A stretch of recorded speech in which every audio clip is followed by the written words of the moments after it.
Power has always been about loyalty, betrayal, and the dangerous game of chasing money and respect. But what really kept fans glued to the screen wasn't just Ghost or Tommy, it was the new characters who walked into their world and turned everything upside down.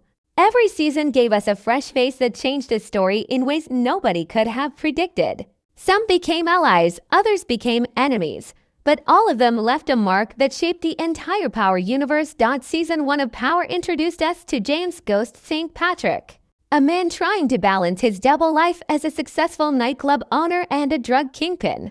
But what made the first season unforgettable wasn't just Ghost himself, it was the return of Angela Valdez. Angela was more than just a love interest. She was a storm from Ghost's past, someone who represented everything he thought he wanted, but also everything that could destroy him.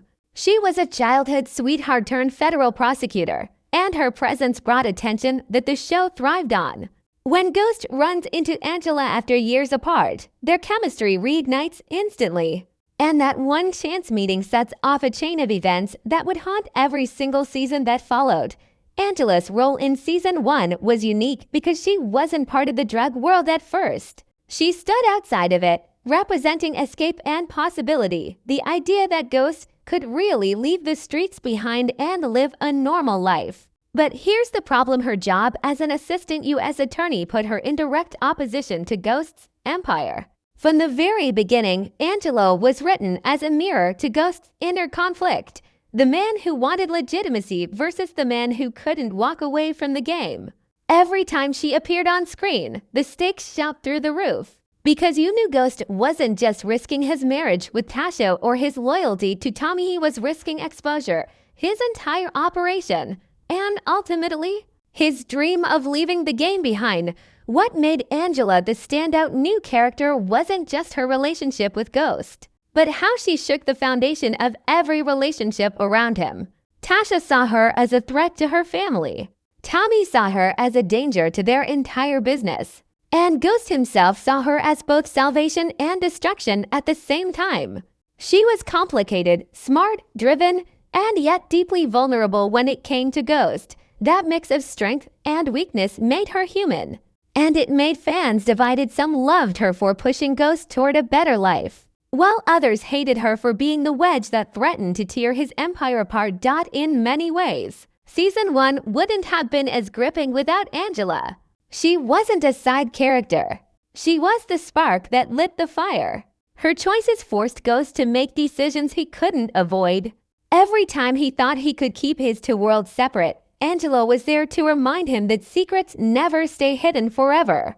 By the end of Season 1, it was clear that Angela wasn't just a part of the story, she was the story. And her impact only grew as the seasons continued. Angela Valdez wasn't just a new character. She was the definition of what Power did best, creating someone who could be both loved and hated, trusted and doubted, desired and feared. She represented Ghost's greatest dream and his greatest weakness, all in one person. That's why when people think about the first season of Power, Angela isn't just remembered as a love interest, she's remembered as the game changer, who made Ghost's world far more dangerous than it already was. If Season 1 was about Ghost struggling between two lives, the legitimate businessman and the drug lord, then Season 2 was about the past catching up with him. And no character embodied the weight of that past better than Kanan Stark. Introduced as a looming presence in the first season, Kanan's full return in Season 2 was nothing short of explosive. He wasn't just another villain. He wasn't just another rival. He was history. He was family. And he was the kind of danger that felt inevitable, like a storm waiting to hit. What made Kanan the standout new force in Season 2 was how deeply connected he already was to Ghost and Tommy. He wasn't an outsider stepping into their world.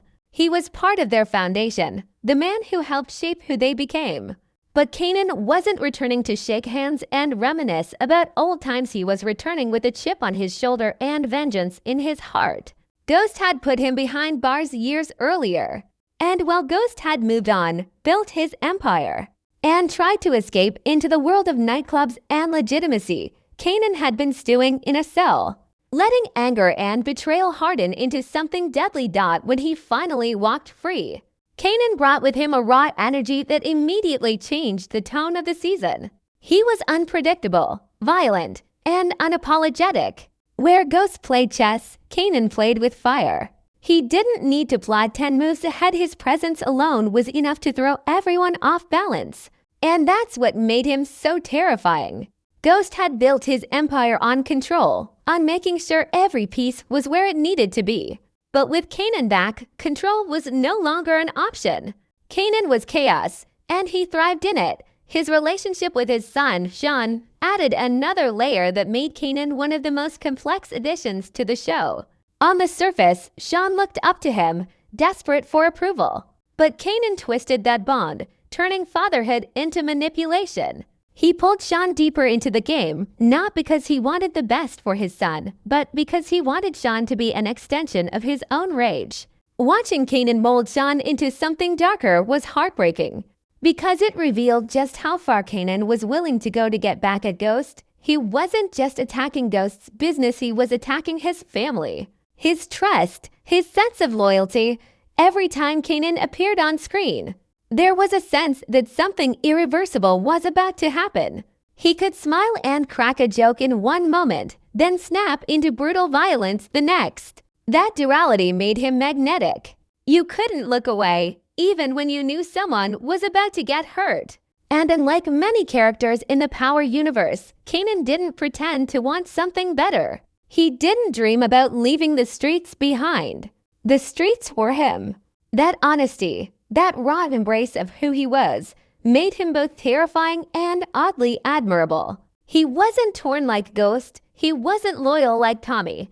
He was Kanan, unapologetically ruthless. And it was that ruthlessness that gave the season its heartbeat. By the time season to push toward its climax, Kanan had made it clear that his presence wasn't temporary. He wasn't a roadblock for Ghost to overcome in a single storyline. He was a permanent wound, a reminder that the past never stays buried. His feud with Ghost wasn't just about business or territory, it was personal, intimate, and soaked in betrayal.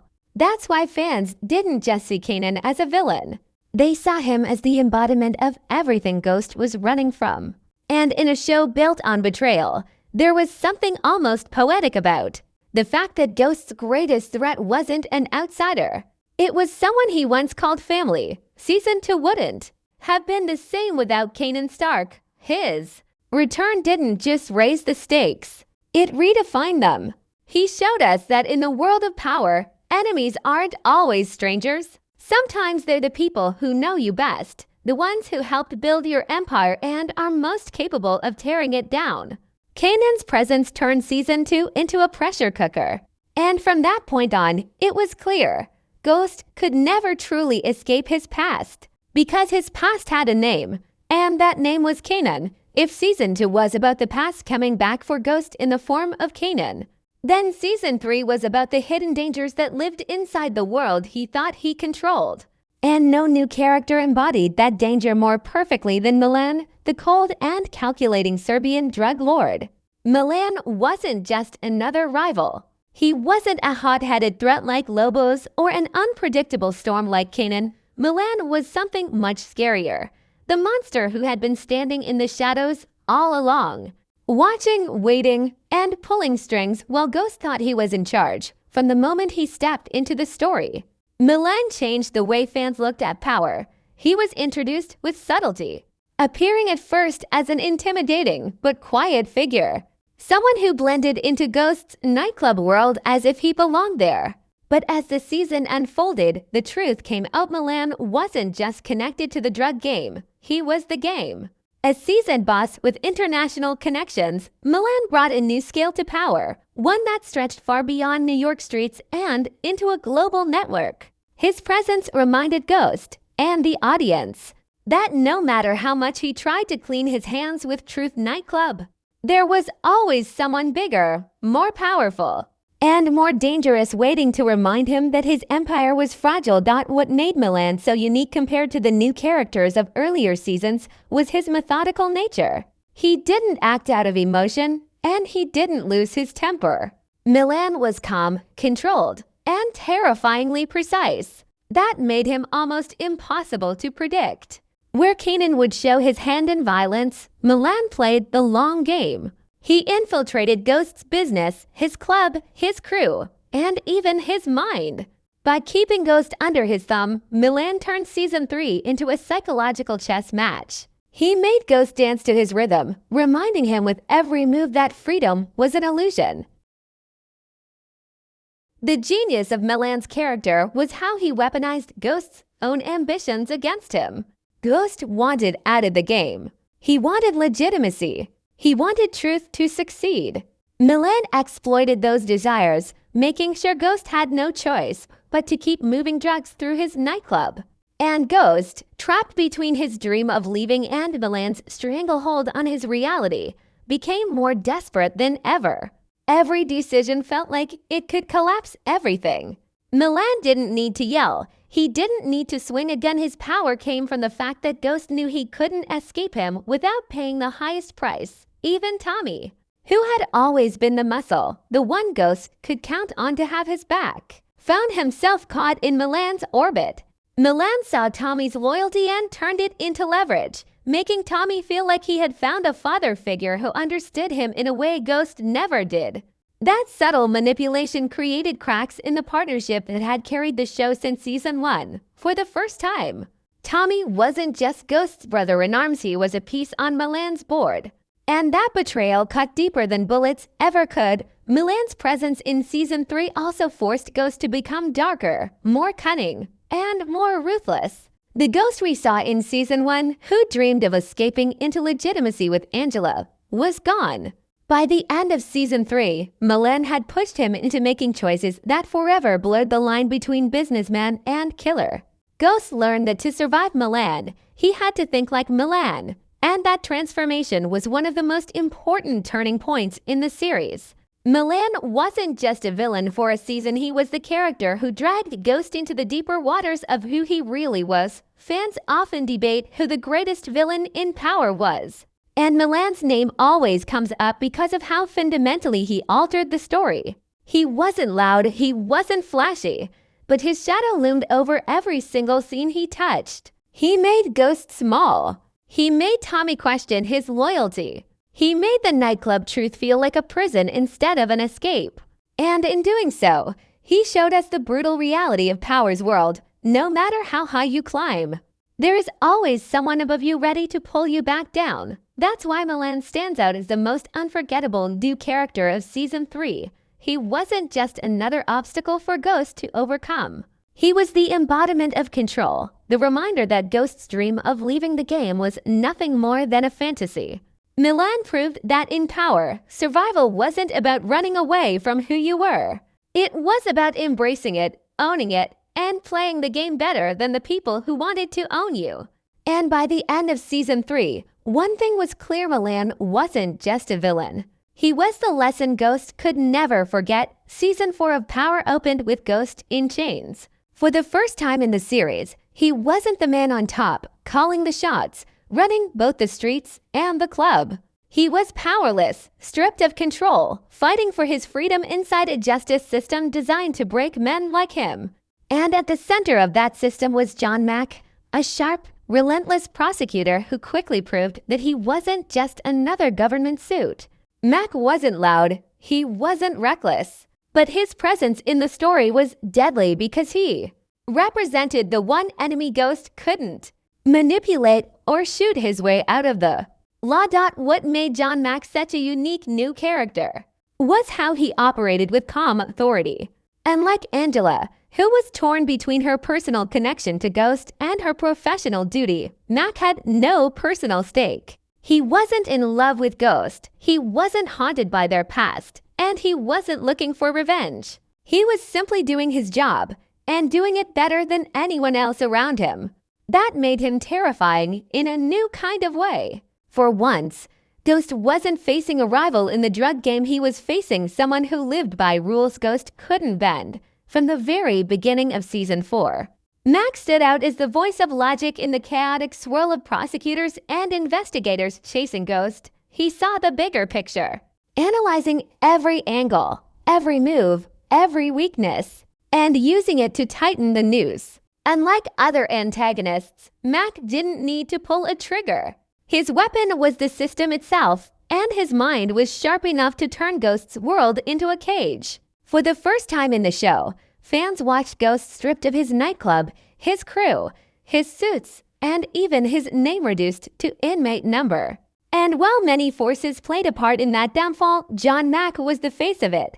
What made him even more compelling was how he managed the politics of the U.S. Attorney's Office. He wasn't just a prosecutor going after Ghost, he was also navigating the ambitions of his colleagues, like Mike Sandoval and Angela.